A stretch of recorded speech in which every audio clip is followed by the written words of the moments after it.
we start, I do have a brief intro of my own. I have a reputation among those who know me as someone who doesn't pull punches, especially when it comes to politics. What I'm about to say does not necessarily reflect the views or represent the views of the entire organization, but I believe it's pretty widely held opinion. It's long been my very public view that our originally designed system of self-governance has quite simply been hijacked by what I describe as the most powerful criminal organization in the world.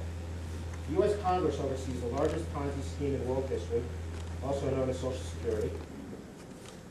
It also oversees and empowers the largest protection racket in world history, also known as the IRS.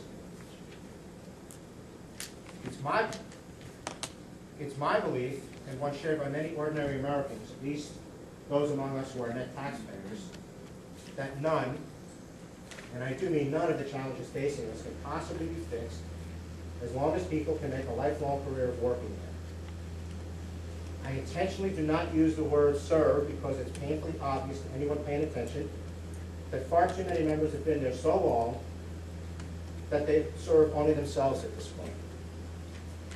Again, in my view, all the questions to be asked this evening represent nothing more than symptoms of what really ails our society. I believe we've all heard some variation on the old adage, we learn from our mistakes. Well, I've concluded that that adage is missing one key component. We learn not from our mistakes, but rather from the negative consequences of those mistakes. Sadly, it seems to me that career politicians have learned to empower themselves through the seizure of positive consequences of good choices made by some among us, to insulate others from the negative consequences of self-destructive choices in order to buy their votes.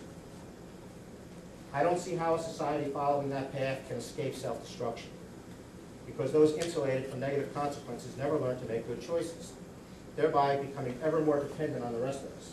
Eventually, it all has to tumble down. Since the driving force behind this fundamental ailment is the retention of congressional power and privilege, I believe nothing short of constitutionally mandated legislative term limits can save our republic. We can change the players, but as shown by the 1994 congressional cleanup, the new bosses just morphed into the old bosses within a relatively short time.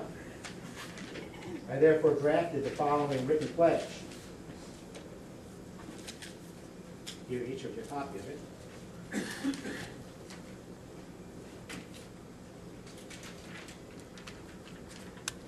It says, I hereby pledge that if elected to the Congress of the United States of America, my first official act will be introduction of a constitutional amendment to accomplish the following objectives. No one may serve in either House of Congress for more than 12 years during their lifetime. No one who has served more than 10 years at the time of ratification shall stand for election in the same office. The amendment is to be effective at the first regularly scheduled general election following ratification. I can't speak for anyone else in this room, but I can state with certainty that I will not actively support anyone who is not willing to sign that pledge.